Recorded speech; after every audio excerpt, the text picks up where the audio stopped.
За сайн байцгаана уу.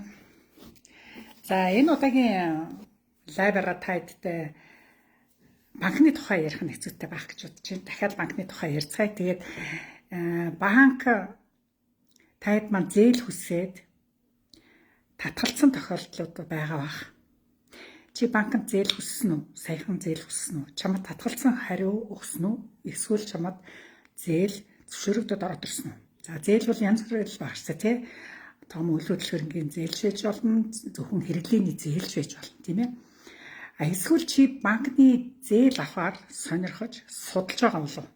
Чехэд очиад бас удаагүй байгаа нэг нь энэ тухай бас судалдаг нь ойлгомжтой, тийм ээ. За ер нь гадаад ажиллаж амьдрахад банкны зээл авах нь бол нийгмийн бодлын боломж мэт харагддаг. Тийм ээ, боломж мэт харагддаг. Зарим үед бол ерөнхийдөө бас нэг эрсдэлтэй болов гэж бас санагддаг. Бас бодогдно. Тийм ээ. Тэгэхээр айл аль нь байна? Боломжч байна, эрсдэлтэй гэж байна. За тэгэхээр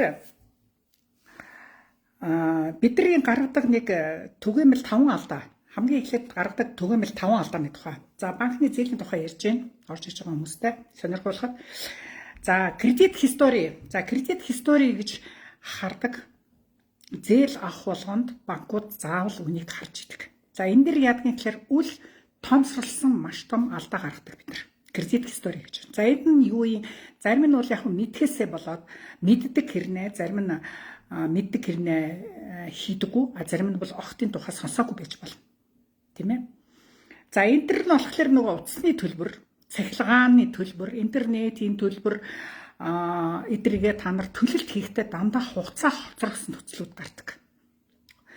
Магадгүй та нар гэрээ хийхдээ цалин буухтал төлөхөөр ингэ зохицуулах хэрэгтэй. Тийм ээ. Тэгэхгүй бол бид нар чинь дараагийн цалин буухад мөнгөгүй болчтой хүмүүс бас их байдаг шүү дээ. Тийм ээ. Тийм болохоор та хэд маань ямарваа нэг зөөлөн төлөлт хийхдээ юм уу эсвэл байрныхаа төлөлтийг хийхдээ ч юм уу тий заавал мөнгөтэй болох хугацаанд тохируулж энэ төлөлтүүдийг хийж явах хэрэгтэй. За яагаад тэгж байгаа юм гэхлээр зээлийн мэдээллийн сан гэж байдаг. За зээлийн мэдээллийн сан та нарын үр төлбөрөө хэрхэн яаж төлж байгаа тухай систем байдаг.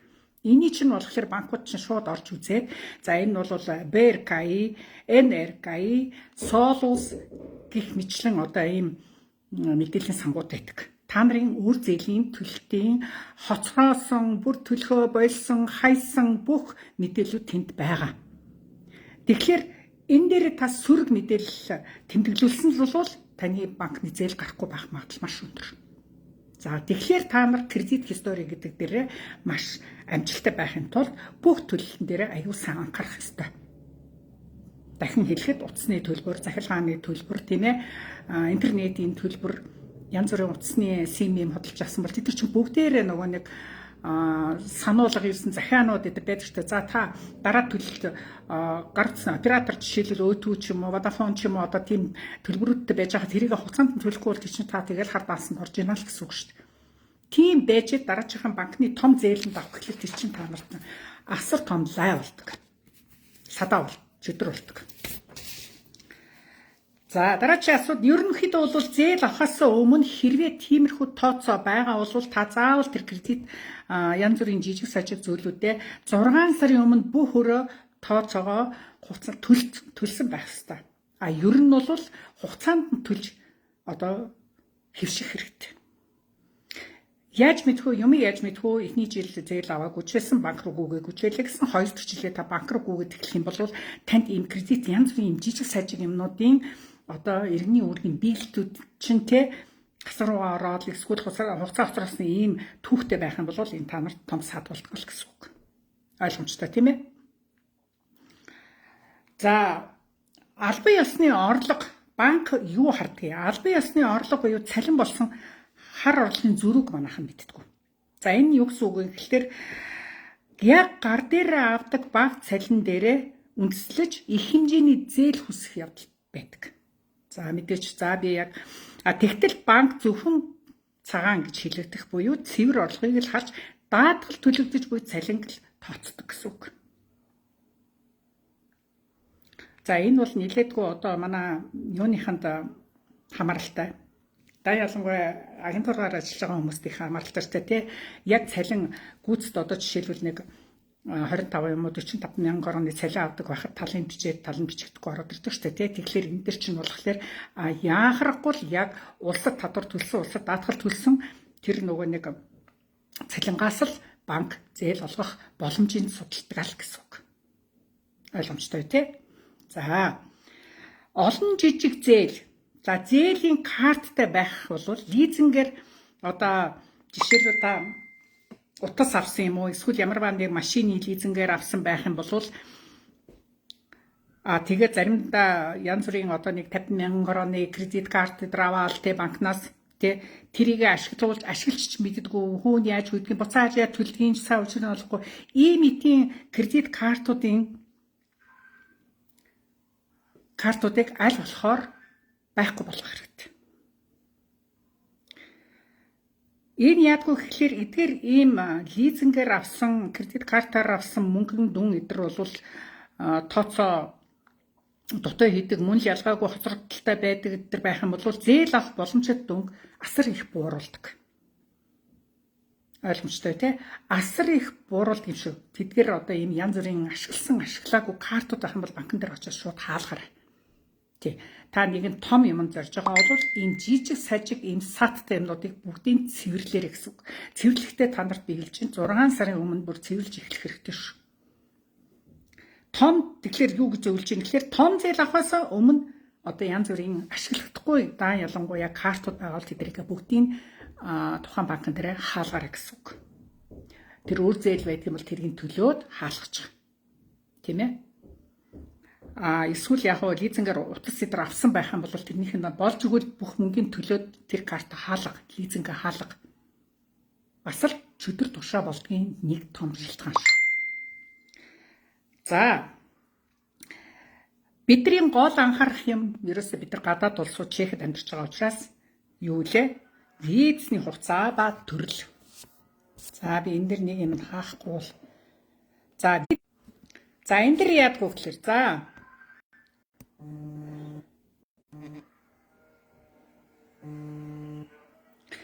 энэ дэр яадгүй гэхлээр виз сонгогдох шатанда яваа үед банк зээл олгохоос татгалзах нь маш их илбэг байдаг. За тэгэхээр хэдүүлээ визний хугацаа магадгүй сунгуулаагүй 1 сарын дараа, 2 сарын дараа, 3 сарын дараа сонгогдох тийм төвшөнд байгаа бол та банк руу яваад хэрэггүй гэсэн үг шүү. Тэгэхээр зөвлөх нь гадаад иргэдэд илүү уян хатан банк визний хугацаа та заавал тохируулж очоорой гэсэн үг. За тэгэхээр энэ дэр яадгүй гэхэлэр визээ сунгуулчаад одоо ажлын картаа сунгуулчаад тийм ээ тэр үедээ одоо бүтэн 1 жилийн болж өгвөл хугацаатай тийм зүйлд та нар маань мэдээлэлээ сайхан шинчилсэн үедээ зээлэнд хамрагдарай л гэсэн үг шүү. Тийм байгаа. За тэрнээс биш ерөнхийдөө ихэнх банкуд бол Traval буюу одоо байнгын оршин суух виз 10 жилийн виз авсан улсуудад голцоо банкуд зээл өгөхөд маш дуртай байдаг боловч бас миний түрүүч хэлсэн шалтгаанаар бас таны мөнгөнд дүн буурах юм уу эсвэл бүр татгалзах шалтгаан бас байдгийн шүү. Travalтай хүн болгоно л 100% зээлэнд хамрагддаг гэсэн үг бас биш.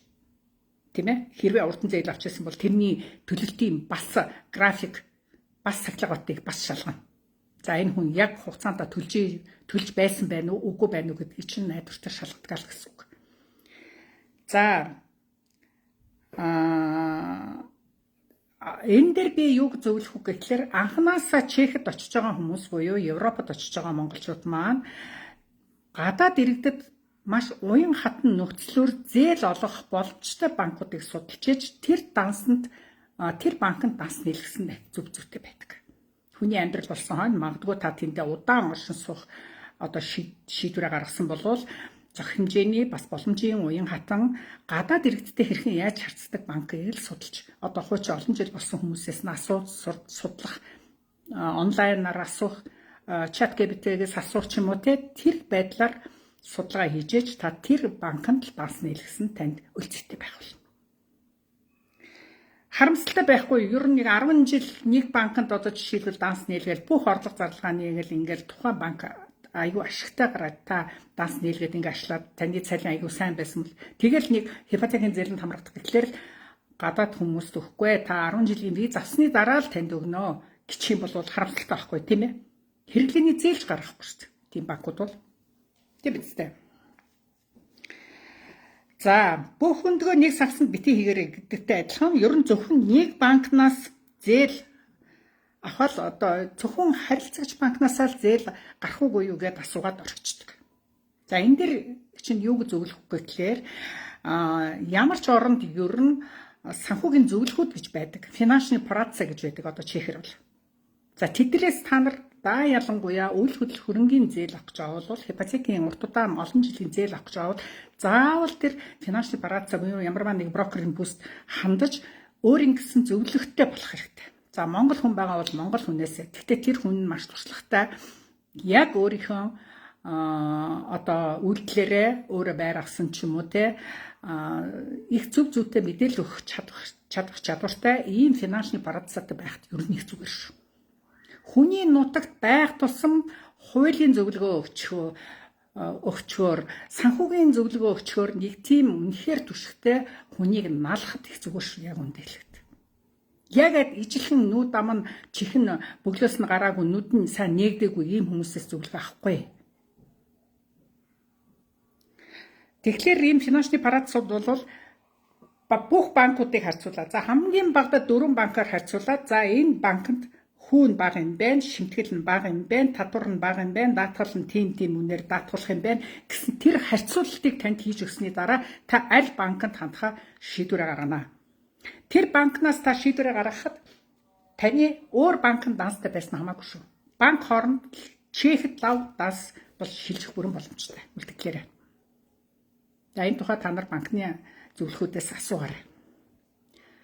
За миний харилцагч банк надад ямар нэг зээл өгөхгүй байна. Одоо танаа банкыг би сонирхож байна гэд очиход ерөөсө та нарын чинь барьж аваад очихгүй штэ. Хүн асууж ээж л мэднэ. Үйлдэл хийж ээж л сурна. Тийм биз дээ. Тэгэхээр асуухаас та эдманд бити айж ичиж байгаарэ. Тий.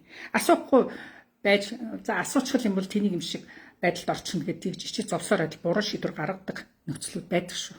Өөрөө мэдгүй юм чинь асуухал хэрэгтэй. Тийм ээ. За тэгэхээр 3-4 банктай зэрэгцүүлж одоо тоолгоо гаргах хэрэгтэй гэсэн үг. За та нараас би юу хүсэх гээд байна гэхээр та банкны зээлтэй холбоотой ямар тодорхой асуулт байвал даан ялангуяа үйл хөдлөл хөрөнгөндөө хөрөнгө оруулалт хийх Монголдо үйл хөдлөл хөрөнгө авах гэж байгаа хүмүүс байх юм бол та комент хэсэгт бичвэл би тантай холбогдох болно. За юу. Тий. Тэгэхээр хэдүүлээ мэдэх чадах юм хэдүүлээ харамгүй биеиндээ хуваалцъя л да. Тий. Ялангуяа IT-ийн компани тухай үйл хөдлөл хөрөнгөнд хөрөнгө оруулалт хийгээч гэдгийг бол их чинь бол маш ихээр уриалж байгаа. Ганц Чехэд биш Европод байгаа бүх монголчуудад уриалж байгаа шүү. Буцахад чинь гэр бэлэн байх хэвээр. Буцахад чинь эх орон чинь та нарыг байнга хүлээж байдгийг та нар мартаж болохгүй шүү. Та Чехэд 20-30 жил болсон ч гэсэн та эх орондоо ирэх цаг ирнэ. За дараа нэг завандаа их чинь ерөнхийдөө бол өнөөдөр ихэнхдээ Чехийн банк санхүүгийн тухай ярьж байгаа боловч дараа би Францын буюу Шведийн буюу аль олон масаараа байгаа монголчуудын манд банкны асуудлыг бас судалж байгаа. Тэдрээсээ би та мэдсэн ойлгосон зүйлээ таадтай бас хуваалцах бол. Тэгэхээр Швед их бол их зүгээр болов гэж би бодож байна бас. Францад ч гэсэн манай монголчууд бас нэлээдгүй байгаа бичиггүй улсууд зөндөө байгаа шүү дээ. Тэдэрт ямар аргалгаа байгааг би бас хэлж өгч бол. За, зээл авахаас өмнө бодох 4 зүйл гэж өөрөөсөө асуух 4 зүйл гэж байна. Ямарваа үйлдэл хийхэд та өөртөө ярих хамгийн сайн ярилцах хэрэгтэй. За, энэ дээр юу гэхээр миний авч байгаа зээл надад хөрөнгө оруулалт болох уугүй юу? Эсвэл өөр болох уу гэдгийг өөрөөсөө асуугаарай. Энэ миний зээл миний байр болох уу? Байранд ашиглах уу? Боловсролд ашиглах уу? Бизнест ашиглах уу? Эсвэл ирээдүйн үнц нь өсөх үү? Эдрийг бүгдийг бодлох хэрэгтэй. Эсвэл утас аваад зүгээр нэг хэрэглээний зээл аваад утас аваад хайчих уу? Тийм ээ? Тэр нь тэгэл хугацаанд дуусаад ч юм уу ашиглахгүй болоод хайна, тийм ээ? Эсвэл өрнүүдэд дараад юуч хөвөлдөх үү? Энэ тухай бүгдийг сайн бодох хэрэгтэй, тийм ээ? За дараагийн асуудал. Өөрөөсөө асуух 4 юм гээд хоёрж байгаа шүү дээ, тийм ээ? Энэ дэр би юу зөвлөх үү гэхлээр хэрэглээний зээлээс аль болохоор та хэд маань татгалцахыг л бодоорой. Хэрэглээний янз бүрийн утас авах, машин авах гэдрийг бол аль болохоор цалингаас л зохицуулахыг хамгийн зөв зүйтэй байдаг. Энэ бол зөвхөн Монголд ч биш, Чехт ч биш. Ер нь хаасаагүй л тийм шүү дээ. Тэрийг бодох хэрэгтэй. Өрөнд оруулах хамгийн хэрэглээний зээл чинь бас үр ашиггүй өрөнд оруулах асуудал байдаг. Тийм ээ? За 3 дугаарт юу асуух хэрэгтэй? Төлөх чадвар юу вүлээ? Би зээл аваад миний цалингийн хэдэн хувийн энэ зээлэнд явах уу гэдгийг бодох хэрэгтэй. Надад хэдэн доллар үлдэх үү? Хэдэн евро үлдэх үү? Хэдэн крон үлдэх үү? Тийм ээ? Ерөнхийдөө 30-40% л хэтрэхгүй байх ёстой. Банкуд яг энэ тооцоо барьдаг. За тэгэхээр энэ харьцааг Европын бүх банкуд адилхан шалгадаг. DSCE гэдэг үзүүлэлт байдаг. Өөр төлбөр орлоготой харьцуулах хэмжээг гэлж байгаа. DSCE. За зөвхөн зээлийн хувь харах хангалтгүй. Манайхан чинь зээлийн хувь за би сар болгон төдийг л төлөх юм байна гэж зөвхөн зээлэн дээр тооцоогоо боддог. Бидний гаргадаг насны алдааг юм. Тэгэхээр бид нар зээл авсанхаас гадна данс хөтөлтийн хураамж хэдэн крон төлөх юм? Хэдэн евро төлөх юм? Зээл олгосон шимтгэл хэдийг би төлөх юм? Тийм ээ? Даатгалтай хэдийг төлөх юм? Эдгээр чинь бүгд орно шүү дээ. Өөрөөр хэлбэл RPSN гэж чехэд хэлдэг жилийн бодит зардал гэд нэрлэгдэх шүү дээ, тий? RPSN-ийг зөвхөн Европын саасбог биш, RPSN-ийг бас давхар тооцож байгаарэ. Тооцоо гаргахтаа. Аваагүй л, тийм ээ? За тэгэхээр хамгийн их бодох ёстой 4 зүйл, өөрөөсөө хамгийн их асуух зүйл эрсдэл гарвал би яах вэ? Би гэв гинт Монгол буцвал яах вэ? Гэв гинт гинтийн ямарваа нэг асуудал гарвал яах вэ? Зээлээ төлөх чадваргүй болвол яах вэ? Ажилгүй болвол яах вэ? Ажлаас солих болвол тэр хугацаанд би юу хийх вэ? Ажлаас солиход нөгөө ажилд ороход дороо хийж 3 сар, 1-3 сар болдог тийм ээ. Тэгэхээр энэ хугацаанд та хэд маань бэлэн та нар дансандаад эрсдлийн 6 сарын мөнгийг бэлдэх ёстой. Ажил хийж байхдаа бэлдэж явах ёстой. Эрсдлийн 6 сарын. Тэгэхээр яг хугацаанда тийм ээ зээлээ хаахгүйгээр төлөх эрсдлээ даах зохимжийн финансээ тэнэсээ та нарт байх ёстой шүү. Даасан чинь. Тэгэхээр зээлээ төлөөд зээл авахаас өмнө та тэр мөнгийг цуглуулад дансанд хадгалж явах нь маш зөв. Тийм тооцоод өгөх зөндөө байгаа шүү дээ. Тийм ээ. Тэгэхээр хугацаа идэрсэн торгуул юм уу? Эсвэл одоо бүр төлж чадхаа байгаад ингээд 1 2 3 сараас дээш болчих юм бол шүүхийн шийдвэрээр гүйцэтгэлээр гүгэд орчих ба. Энэ бол хамгийн аюултай асуудал. Энийг бол заавал эрсдэлтэй тооцоолох хэрэгтэй. Би өөр төлж чадахгүй бол гівгэн ээж аав маань муудлаа, энэ тэр Монгол буцах боллоо, үр хүүхэд маань тийм асуудал гарлаа, тийм эмнэлэг твдэх боллоо ч гэдэг юм уу, тийм ажил солих боллоо. Ялангуяа олон жилийн зээл авч байгаа хүмүүст энэ эрсдэл бол заавал тооцоолж бодох асуудал шүү. Ипотекийн зээл шихэд бол амар олон жилээр авдаг. Залуу байх тусмаа олон жилээр авчдаг тий. 40-с дээш насны хүн бол арай бага жилээр авдаг. Насан туршдаа та тэр зээлийг төлнө. Тэгэхээр бид нар өнөөдөр юу болохыг арай ч мэдж хахад маргааш нөгөөдөр бүр 20 жил 10 жилийн дараа юу болохыг бид нар мэдэхгүй шүү дээ. Тэгэхээр энэ эрсдлийг би юугаар хамгаалах юм?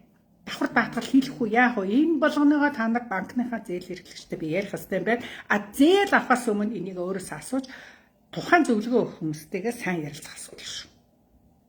Эрсдлээ би яах юм л гэдгийг сайн жишээл зүгээр асууж авах хэрэгтэй асуудал юм шүү. Тийм ээ? За тэгээд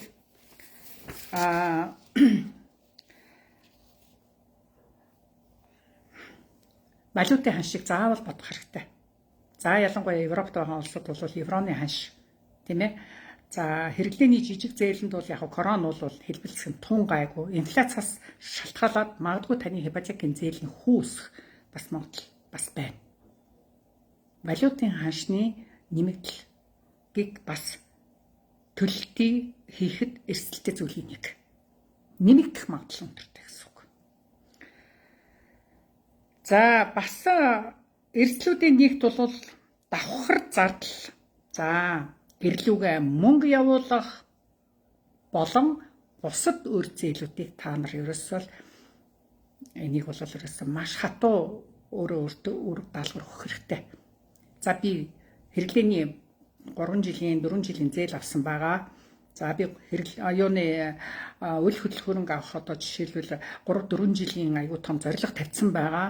За тэр хугацаанд би янз бүрийн жижиг шалихгүй янз бүрийн одоо тусламж ч юм уу одоо тийм юмныг болвол хязгаарлах бас шатанд байх хэрэгтэй. Онцгийн шаардлагагүй хязгаарлахаас өөр арга байхгүй шүү.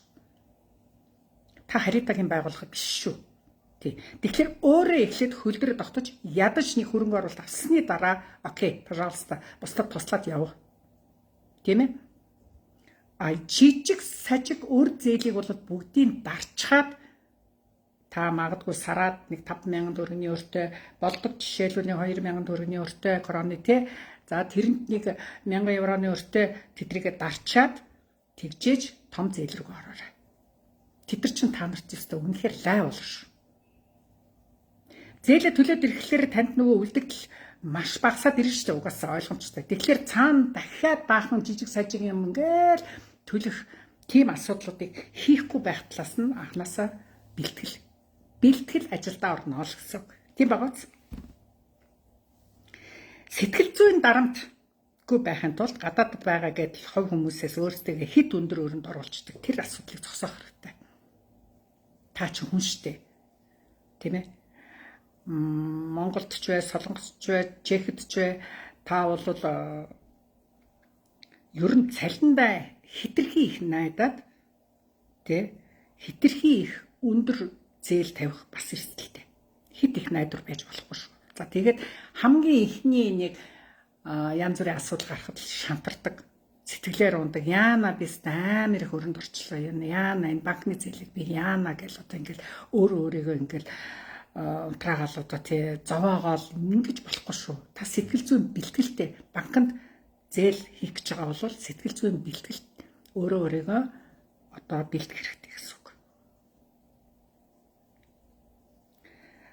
За ерөнхийдөө зөв зээл буруу зээл гэж хоёр байдаг шүү дээ. Сайн зээл муу зээл гэж би ярьдаг шүү дээ тий. Ер нь сайн зээл бол өөрийгөө банкнд төлдөг. Та зөв зээл хийсэн бол үл хөдлөх хөрөнгө авсан бол бизнесээ үржүүлэх гэж авсан бол тий тэд нар чинь өөрийгөө орлого олох хэмжээний тийм зээл хийсэн бол тэд нар чинь орлогоо олоод банкад төлөөд явна тийм ээ.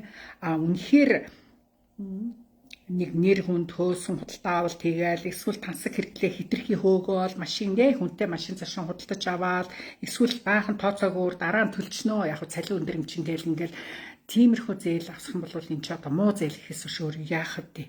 Энд чинь бол таны эрсдэлтэй зээл. Яаж байгаа таны орлого би хэлдэг шүү. Хязгаартай орлоготой байдаг шүү та нар. Хязгааргүй биш. Нэмэгдэж өсдөггүй орлого шахав. Тогтмол та одоо чект очоод 1,000 евро л авсан бол тэрийгээ л ингээл зээлээ төлөөд дуустал тэр 1,000 еврогоос л тооцоолно шүү. За яг хаазуулаад нэг өөр айтайхан өндөр цалинтай юм уу илүү давхар орлоготой байх юм бол ерөнхийдөө давхар орлогоос илүү та цалиндаа илүү найдах. Тийм ээ. Тэгэхээр энэ янз бүрийн тансаг хэрэглээ тооцоогүй өрнөөс татгалзах хэрэгтэй. Ерөнхийдөө зээл өөрөө муу биш шүү. Харин төлөх чадвараас шалтгаалж том зээл хамгийн эрсдэлтэй байдаг. Төлөх чадваргүй байж янз бүрийн асуудал бити ороорой. Тий. Тооцоогүй бол бити ороорой. Тооцоотой, судалгаатай, эрсдэлтэй ах чадвартай тийм ээ. Тийм нөхцөлд бол сайн зээлийг авахд буруудах юм ерөөс байхгүй шүү. Та өнөөдөр таны хадгалаад тэгээд зарим нь бол яг хадгалаад яг үндэ би өчигдөрхөн хэллүү те. Ерөнхийдөө мөнгөний үнц нь бол өдрөөс өдөрт унж байгаа болохоор хадгалсан мөнгө чинь маргааш нөгөөдөр хэд үнцээ алдсан. Зөх хэмжээний одоо өнөөдөр 100 короноор талах авч ирсэн бол маргааш 110 корон болцсон л явна. Тэр бол дэлхийд даяараа тийм биш шүү дээ. Ганц Монголд ч юмны үнэсэд байгаа юм биш. Ганцхан Чехт ч юмны үнэсэд байгаа юм биш шүү дээ. Адилхан шүү дээ. За ингээд та эдтэй эдгээр зөвлөгөө өгөх зүйтэй байх гэж бодлоо. За тэгэд subscribe дараад YouTube дээрээ та хэд маань дараачихан бичлэгүүдийг хүлээж авч байгаарай. Хамтдаа байсан та нартай баярлалаа. Дараагийн лайв хүртэл баяр таа.